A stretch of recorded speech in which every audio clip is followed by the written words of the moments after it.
Hello friends, welcome to my channel daily current affairs. ఈరోజు మనం 14th March 2025 యొక్క current affairs చూద్దాం. First మనకి ఇండియన్ కోస్ట్ గార్డ్కి చెందిన ఒక షిప్ అనమాట. ఆ షిప్ పేరు సాక్ష్యం. ఈ సాక్ష్యం షిప్ అనేది పోర్ట్ విక్టోరియాకి వెళ్ళింది. సీషెల్స్లో ఉన్న ఒక పోర్ట్ అనమాట. ఎందుకు అంటే 3-day విజిట్కి. వన్ లైనర్ గుర్తుపెట్టుకుందాం. ఇండియన్ కోస్ట్ గార్డ్కి చెందిన షిప్ సాక్ష్యం went to port Victoria Seychelles for a 3-day visit.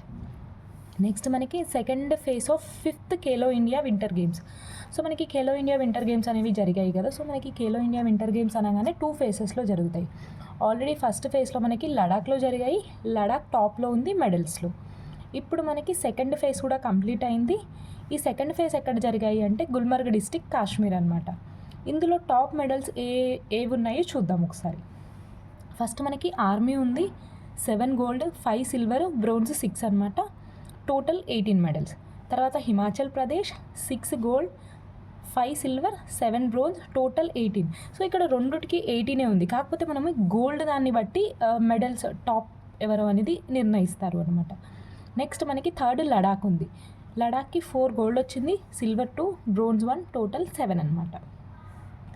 Next మనకి ఐసీసీ అనౌన్స్ చేసింది ప్లేయర్ ఆఫ్ ది మంత్ ఫిబ్రవరికి సంబంధించి. సో మెన్, ఉమెన్ ఇద్దరిని అనౌన్స్ చేసింది చూద్దాం. ఫస్ట్ మెన్లో మనకి శుభ్మన్ గిల్ని అనౌన్స్ చేసింది ICC player of the month February. అదే ఉమెన్లో మనకి అలనా కింగ్, ఆస్ట్రేలియా ప్లేయర్ అనమాట. Shubman Gill, Alana King. Next మనకి ఆర్టిఫిషియల్ స్కిన్ని డెవలప్ చేస్తూ జర్మనీ అండ్ ఫిన్లాండ్ శాస్త్రవేత్తలు వార్తల్లో ఉంది. ఈ ఆర్టిఫిషియల్ స్కిన్ ఏంటి అంటే మనకి కొన్నిసార్లు గాయాలు అవుతాయి కదా. సో అక్కడ స్కిన్ అనేది ఊడిపోతుంది. సో దాన్ని మాన్పే ఒక ఆర్టిఫిషియల్ స్కిన్ అనమాట. So that cure wounds. So గాయాలని మాన్పే ఒక ఆర్టిఫిషియల్ స్కిన్. ఎవరు డెవలప్ చేశారో చూద్దాం. So developed by the Germany Bayreuth university and ఫిన్లాండ్కి చెందిన ఆల్టో యూనివర్సిటీ. ఈ రెండు సంయుక్తంగా ఈ ఆర్టిఫిషియల్ స్కిన్ అనేది డెవలప్ చేశాయి. సో ఇదేంటి అంటే ఇది హైడ్రోజన్ జెల్ని బేస్ చేసుకొని ఈ ఆర్టిఫిషియల్ స్కిన్ని తయారు చేశారు. నెక్స్ట్ మనకి ఇండియా, మారిషస్. సో మనకి పిఎం మోడీ గారు మారిషస్ నేషనల్ డే సెలబ్రేషన్స్కి వెళ్ళారు కదా. సో నిన్న మనం ఏమేం అవార్డ్స్ ఇచ్చారనేది చూసాం.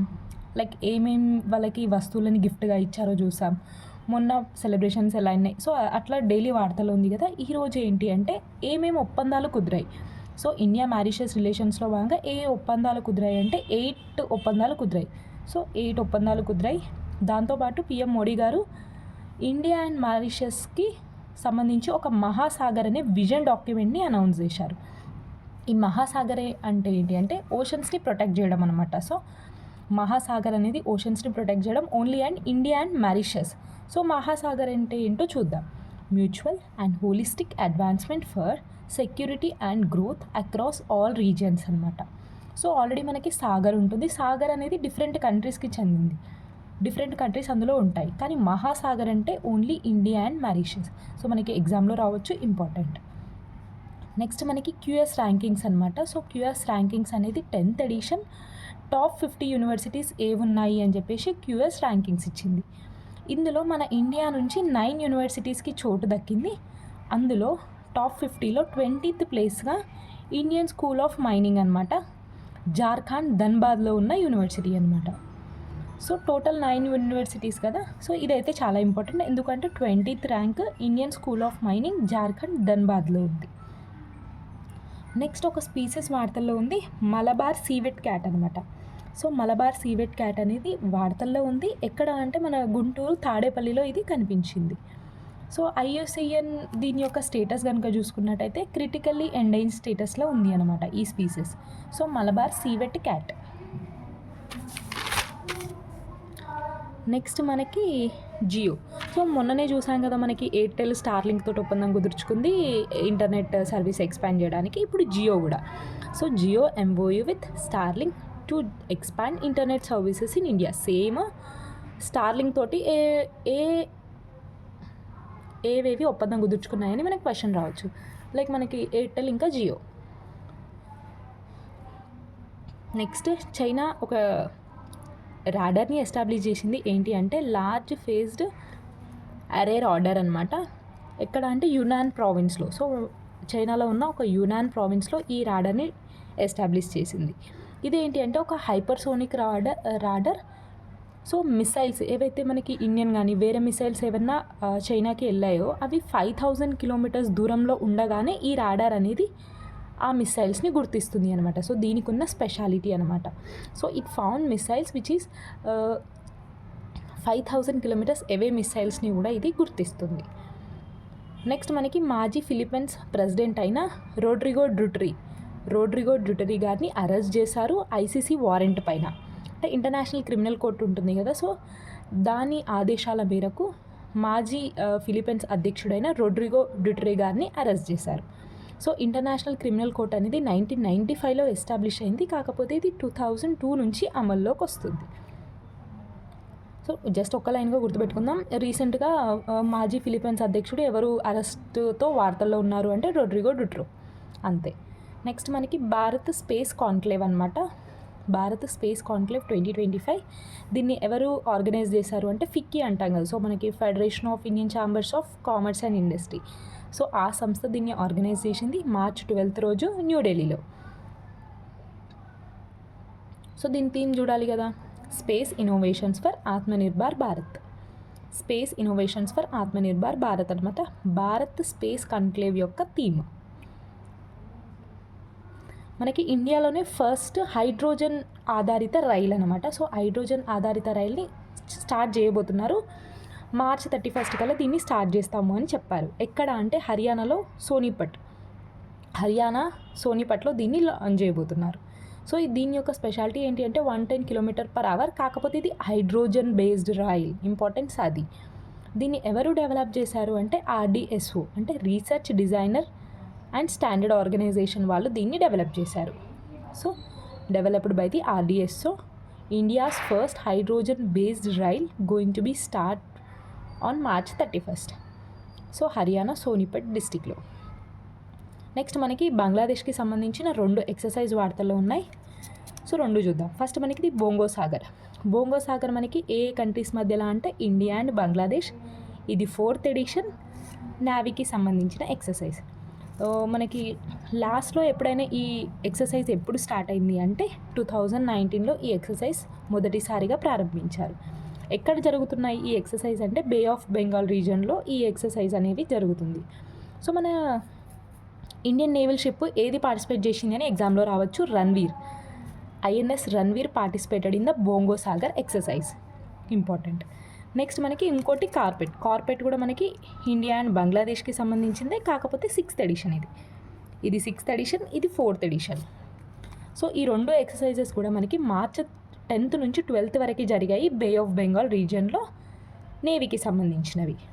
సో కార్పెట్ ఎక్సర్సైజ్ లాస్ట్లో ఎప్పుడు స్టార్ట్ అయింది అంటే 2016లో స్టార్ట్ అయింది. బోంగో సాగర్ 2019. So important. ఇందులో మనకి గుర్తుపెట్టుకోవాల్సింది INS రణ్వీర్. ఈ రెండిట్లో ఏ దేశాలు పాల్గొంటాయి, దేనికి సంబంధించింది editions. So March 10th and 12th easy గుర్తుంటుంది, ఎందుకంటే 2 కూడా సేమ్ డేట్స్లో జరిగాయి. నేవీకి సంబంధించినవి, బే ఆఫ్ బెంగాల్ రీజియన్. మనం గుర్తుపెట్టుకోవాల్సినవి ఎడిషన్స్.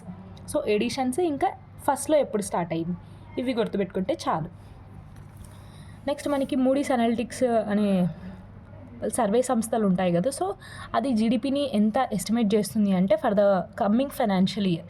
సో 2025-2026 ఫైనాన్షియల్ ఇయర్ గాను జీడిపి 6.5% కంటే ఎక్కువే ఉంటుంది అని చెప్పేసి అనలైజ్ చేస్తుంది. నెక్స్ట్ మనకి Nanjing university of China. So Nanjing university చైనాకి సంబంధించిన శాస్త్రవేత్తలు ఏం చెప్తున్నారు అంటే 2040 కల్లా ఆహార సంక్షోభం అనేది ఏర్పడుతుంది. అప్ టు 40 crores అనేవాళ్ళు ఆహారం లేక అలమటిస్తారు అని చెప్తుంది అనమాట ఈ నాన్జింగ్ యూనివర్సిటీ సైంటిస్టులు. ఎందుకంటే లైక్ నానో ప్లాస్టిక్ వల్ల, మైక్రో ప్లాస్టిక్స్ ఉంటాయి కదా, సో ఆ ప్లాస్టిక్ వల్ల ఫుడ్ షార్టేజ్ అనేది రాబోతుంది 2040 కల్లా. దాంతోపాటు జనాభా కూడా 1000 కోట్లకి చేరబోతుంది అని అంచనా వేసింది ఇది.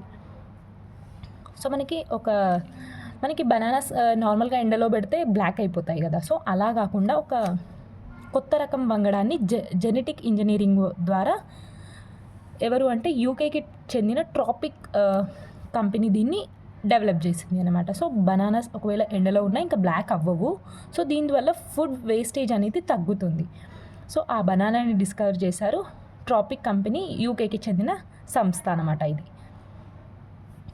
నెక్స్ట్ మనకి డిజిటల్ అరెస్ట్ ఇంకా సైబర్ క్రైమ్స్ అనేవి ఇంక్రీజ్ అయ్యాయి, 3 times ఇంక్రీజ్ అయ్యాయి అని చెప్పేసి ఇప్పుడు మనకి పార్లమెంట్ సమావేశాల్లో సెంటర్ చెప్పింది అనమాట. సో నెక్స్ట్ మనకి 14th empowered task force meeting అనమాట. సో ఎందుకు అంటే గంగా రివర్. సో మనకి గంగా రివర్ ఎంత మంచిగా ఉంటుండే, ఇప్పుడు మొత్తం పొల్యూషన్తో నిండిపోయింది సో దాన్ని ప్రొటెక్ట్ చేయడానికి గంగా రివర్ ప్రొటెక్షన్ కోసం ఒక 14th ఎంపవర్డ్ టాస్క్ ఫోర్స్ మీటింగ్ని ఆర్గనైజ్ చేశారు. దీనికి హెడ్గా మనకి సిఆర్ పటేల్ గారు ఉన్నారు. నెక్స్ట్ మనకి India to launch first ever exploration licence in Goa. So మనకి ఖనిజ వనరులు అంటారు కదా, సో మనకి భూమి లోపల ఉండే వాటి ఎక్స్ప్లోరేషన్ లైసెన్స్, సో ఎవరు ఎక్స్ప్లోర్ చేయొచ్చు అనే ఒక లైసెన్స్ని ఫస్ట్ లైసెన్స్ అనేది గోవాలో స్టార్ట్ చేసింది. మనకి అర్రాస్ పలుకుతారు కదా, సో అలాగనమాట. So India to launch first ever exploration licence in గోవాలో దీన్ని అర్రాస్ అనేది జరిపిస్తున్నారు. ఎవరు అంటే మినిస్ట్రీ ఆఫ్ మైన్స్ అనమాట. మనకి ఎక్స్ క్రికెటర్ అయిన సయ్యద్ అబిద్ అలీ గారు చనిపోయారు. సో మనకి హైదరాబాద్కి చెందిన క్రికెటర్. ఒక పోలియోకి ఇంజెక్షన్తో వార్తల్లో ఉన్నారు లీడ్స్ యూనివర్సిటీ సైంటిస్ట్ అనమాట. సో లీడ్స్ యూనివర్సిటీ మనకి యూకే లండన్ బేస్డ్ యూనివర్సిటీ ఒక పోలియో ఇంజెక్షన్ని, సో ఇదేంటి అంటే వైరస్ పార్టికల్స్తో ఈ ఇంజెక్షన్ని తయారు చేసిర్రు అనమాట. సో మనకి తెలంగాణకి సంబంధించిన అంశం information technology investment reason, so ITIR అంటాం కదా. సో ఆల్రెడీ ఇది మనకి 2017లో స్టాప్ అయిపోయింది. ఈ ITR అనేది క్యాన్సిల్ చేశారు 2017లో. దీని ప్లేస్లో తెలంగాణకి EMCని సెంటర్ ఒప్పుకుంది అనమాట. సో EMC అంటే ఏందో తెలుసుకోవాలి కదా, ఎలక్ట్రానిక్ మ్యానుఫ్యాక్చరింగ్ క్లస్టర్ అనమాట. సో ఇది మనకి పార్లమెంటు సమావేశాలు అవుతున్నాయి కదా, సో అందులో దీనికి గ్రీన్ సిగ్నల్ అనేది వచ్చింది. ITIR ప్లేస్లో EMC, వన్ లైనర్గా గుర్తుపెట్టుకుందాం. అసలు EMC ఏంటో తెలుసుకుందాం. Electronic manufacturing cluster. సో దీంట్లో భాగంగా తెలంగాణకి 1778 కోట్లు కేటాయించింది. 1778 కోట్లు ఇంపార్టెంట్. నెక్స్ట్ మనకి తెలంగాణకి సంబంధించిన ఒక IAS అధికారి వరల్డ్ బ్యాంక్ ఇచ్చే ఫెలోషిప్ ఉంటుంది కదా, స్టాటిస్టిక్స్లో వాళ్ళు ఒక ఫెలోషిప్ని ఆఫర్ చేస్తున్నారు. ఆ ఫెలోషిప్కి మన తెలంగాణ IAS అధికారి ఎంపికయ్యారు. సో మన దేశంలోనే ఒకరు ఎంపికయ్యారు మన తెలంగాణ నుంచి. చూద్దాం ఎవరు. TS నుంచి IAS ఎవరు అంట, కృష్ణ భాస్కర్ గారు ఎంపికయ్యారు. సో మనకి కృష్ణ భాస్కర్ గారు ట్రాన్స్కో, మనకి జెన్కో ట్రాన్స్కో ఉంటాయి కదా, సో ట్రాన్స్కో CMD అనమాట. సో చైర్మన్ అండ్ మేనేజింగ్ డైరెక్టర్గా కృష్ణ భాస్కర్ గారు ఉన్నారు. ఈ IAS గారు ఎంపికయ్యారు. దేశంలోనే ఒక్కరు ఎంపికయ్యారు. సో దేనికి అంటే వరల్డ్ బ్యాంక్ ఇచ్చే ఫెలోషిప్ అనమాట స్టాటిస్టిక్స్లో. నెక్స్ట్ మనకి తమిళనాడు గవర్నమెంట్ ఏం చేసింది అంటే, మనకి ఇప్పుడు బడ్జెట్ లోగో ఉంటుంది కదా, సో బడ్జెట్ లోగోలో ఎప్పుడైనా కూడా మనకి రూపీ లోగోనే ఉంటుంది. ఏ స్టేట్ అయినా రూపీ లోగోనే ఉంటుంది.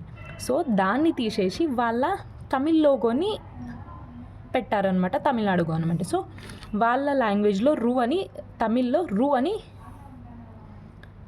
చేంజ్ చేశారనమాట. సో రూపీ ప్లేస్లో తమిళ్ లాంగ్వేజ్లో ఈ రూని ఇంక్లూడ్ చేశారు. సో మనకి ఎగ్జామ్లో రావచ్చు, రీసెంట్గా ఏ గవర్నమెంట్ బడ్జెట్ లోగోని చేంజ్ చేసింది అంటే తమిళనాడు గవర్నమెంట్. జస్ట్ వన్ లైనర్గా గుర్తుపెట్టుకుందాం. మనకి మోర్గన్ స్టాన్లీ రిపోర్ట్, USA చెందిన సంస్థ, ఇదేం చెప్తుంది అంటే 2028 కల్లా ఇండియా 3rd లార్జెస్ట్ ఎకానమీగా అవతరించబోతుంది అని చెప్పింది అనమాట.